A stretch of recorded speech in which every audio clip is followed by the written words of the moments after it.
वह बिंदु तो वह है जिसका स्थान है, पर परिमाण लंबाई चौड़ाई मोटाई आदि नहीं है। बाल की नोक से छोटे से छोटा चिन्ह करने पर भी उसका कुछ न कुछ परिमाण हो जाता है, इसलिए अंदाज से बिंदु नहीं बन सकता। जिसमें केवल लंबाई हो और चौड़ाई न हो वह रेखा कहलाती है। यह भी अंदाज से नहीं बन सकती है, क्योंकि अत्यंत पतली नोक से भी एक लंबा चिन्ह अंकित करने पर उस चिन्ह में कुछ न कुछ चौड़ाई होगी।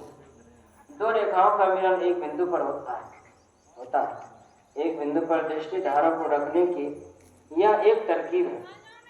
अब आगे इस भेद को लिखकर खोलने की गुरु आज्ञा नहीं है।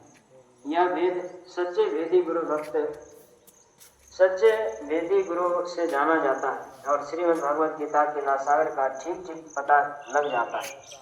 धरने निर्मल नासिका निरखो नैन की कोर, सहजे चंदा होगी है भवन होई इंजोर। बिहार प्रांत छपरा जिला अंतर्गत मांझी वाले महात्मा धरणीदास। चेतन वृत्ति का संचार धीरे धीरे एक बड़े परिमाण से दूसरे छोटे परिमाण तक सुगमता से होना संभव है। यह सिमटा पहले मानस ध्यान के द्वारा ख्याल के साथ साथ चेतन वृत्ति का होता है, और जब चेतन वृत्ति और ख्याल के सिमटाव की मात्रा मानस ध्यान के द्वारा बढ़ते बढ़ते गुरु पदनक तक पहुंच जाती है, तब गुरु से पाए हुए भेद के द्वारा मनोमय नख पर दृष्टि योग के साधन की शक्ति अभ्यासी को होती है।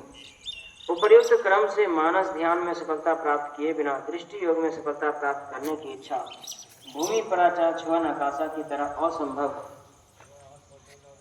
पढ़ंत और सुनंत विद्या से जो समझ की शक्ति बढ़ती है, उसको वह जागृत अवस्था में बाहरी संसार को देखने की दृष्टि को, वह ख्याल की दृष्टि को जिसमें मानस ध्यान होता है, और इस स्वप्न अवस्था में देखने की दृष्टि को दिव्य दृष्टि नहीं कहते हैं।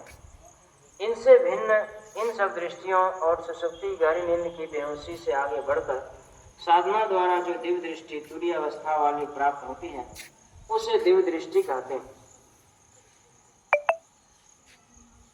उपयुक्त प्रकार से दृष्टि करने से यह खुल जाती है और ब्रह्म ज्योति दरसती है।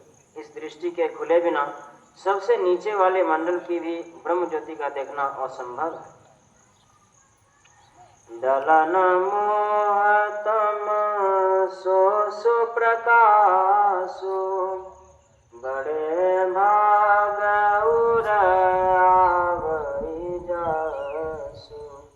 वह अच्छा प्रकाश जो गुरु पदनक के स्मरण से दिव्य दृष्टि खुलने पर दरसता है, अज्ञान अंधकार को नाश करने वाला है। जिसके हृदय में यह आ जावे वह बड़ा भाग्यवान है।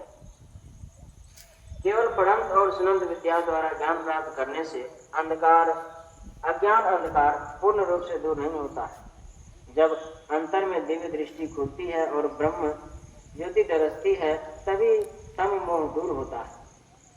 उघरहि विमल बिलोचन ही क्या, मिटहि दोष दुख भव रजनी क्या। श्री गुरु पदनक के सिमरन से हृदय के दोनों निर्मल नेत्र खुल जाते हैं और संसार रूपी राग के सब दुख मिट जाते हैं।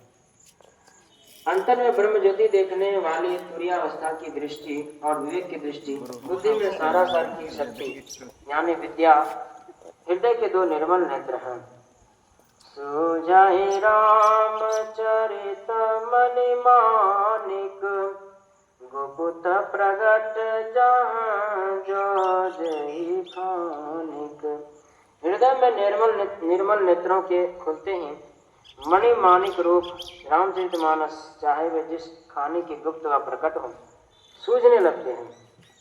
गुप्त चरित्र ब्रह्म ज्योति में मणि मानिक तुरीयावस्था वाली दृष्टि से अंतर की गहरी गुप्त खान में देखे जाते हैं, और प्रकट चरित पुराणों की प्रकट खान में विविध कथा रूप रत्न समूह है जो विद्या की दृष्टि से मालूम पड़ते हैं।